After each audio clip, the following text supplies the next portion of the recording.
Mahayana Buddhism from the 20th of the 8th month of 1446. Mahayana Buddhism can be said to be a metaphorical truth. Evoke and invoke your own assistance as a soul of compassion.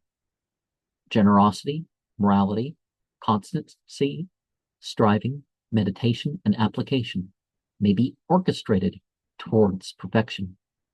We are not so independent as we thought by worked out configurations. Let's go beyond reincarnation and extinction.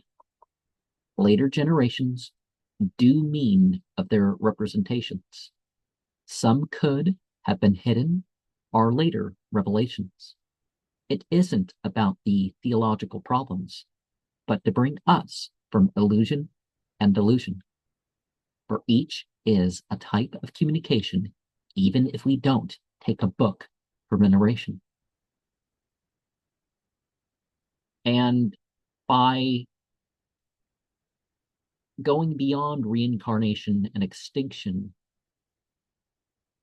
means that our existence isn't just about the body.